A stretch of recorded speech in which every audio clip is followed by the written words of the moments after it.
Առատ սեղաններն ու չնախատեսված ծախսերը տարվա ամենասիրելի տոնի ամանորի մաս են կազմում։ Նոր տարվա եռուզեռը մեկնարկել է Նինա տատի պես այս օրերին շատերն էլ գնումների անվերջանալի ցուցակը ձեռքին խանութներով այս ու այն կողմ վազվզում, որ գալիք տարին լիությամբ դիմավորեն։ Դրա մի անունը մի տուր խայտարակցությունա 60,000 թոշակ եմ ստանում։ Պետք է մի 3-60 էլ պարտ կանի, որ կարողանամ սեղան դնեմ։ Նվերներն էլ հələ չի մտնում դրա մեջ։ Կեսը տնից, կեսը խանութից մի բան կմտածեմ էլի։ Տարվա այս ժամանակահատվածում ամենուրեք կարելի է հանդիպել մարդկանց հոծբազմության։ Աշխատանքային օրվա ավարտին ինչու ոչ շաբաթ կիրակի առևտրի կենտրոններում ասեղ գցելու տեղ չկա։ Տոնը նաև նվերներ տալու խորհուրդ ունի։ Ամանորյա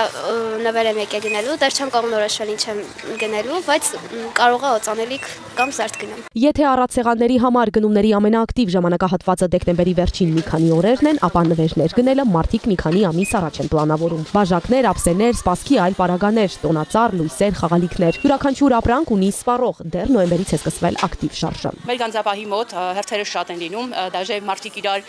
հրում են, չեն զիջում իրար, շատ են լինում հերթերը։ Ամանորին ընդառաջ մարդիկ այս ֆոնի վրա հատկացնում են մոտավոր 100-ից 180,000 ամենաշատը։ Մարդիկ կան, որ 10,000, 20,000, 30,000, բայց մարդիկ կան, որ մի 180,000 հատկացնում են։ Տոնը վայելելու համար շատերը նախընտրում են ընտանեկան եւ ընկերական միջավայրը։ Ինչպես տարին դիմավորես, այնպես էլ կանցնի, հավատացած են կապանցիները։ Իսկ դեկտեմբերի 31-ի առատ սեղանները հայկական հյուրասիրության լուռ վկաներն են, ինչի համար կատարվող ծախսերն անխուսափելի են։ Միշտ մեր հայկական թլավը, տոլման եւ պոպոկով խվածքները։ Ունեցողը ավելի ճոխանում, չունեցողը իր մեր գապանիլեզը իր գյուրը։ Իր եղածով էլի ավելի ճիշտ։ Նայածում համար մենք թոշակառու ենք դրա համար երևի մինիմալ գներով։ 5 կիլո տավարի միս եմ առնելու փորձով։ Իսկ ոչ փամփեջ։ Գումար շատ է պետք։ Հիմա ամեն ինչ թանկ է, առաջվա նման չէ։ Եթե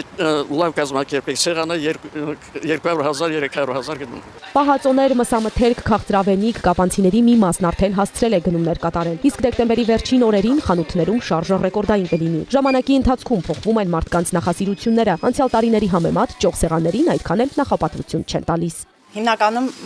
մեզ մոտ բնականաբար այդ ոչ ստանդարտային, այսպես ասեմ, կոնֆետներից, պահածոներից մարդիկ փորձում են քիչ-քիչ գնել, որ 15-ից հետո, այսպես ասած, իրենք շատ չտանաբերվեն, էլի երևի երշիկ եղենը, կատնամթերքը ամսվա վերջին։ Գերակշռող թիվը երևի 50-ից բարձր։ Ու ես շատ ուրախ եմ, որ մարդիկ կարողանում են նման ճոխություններ թույլ տալ, շատ ուրախ եմ մեր քաղաքացիների համար, ու մենք սպասում ենք բոլորին։ Չնայած սիրելի տոնը ընտանիքները նշում են յուրովի, սակայն սպասելիքները գրեթե նույնն են։ Անցնող տարին այդքան էլ հաջողություն չբերեց, ասում են բնակիչները։ Կարմիր հրեձիուց շատ ակնկալիքներ ունեն։ Նարեխ Խաչատրյան, Ալեն Սատրյան, Սյունիք լուրեր։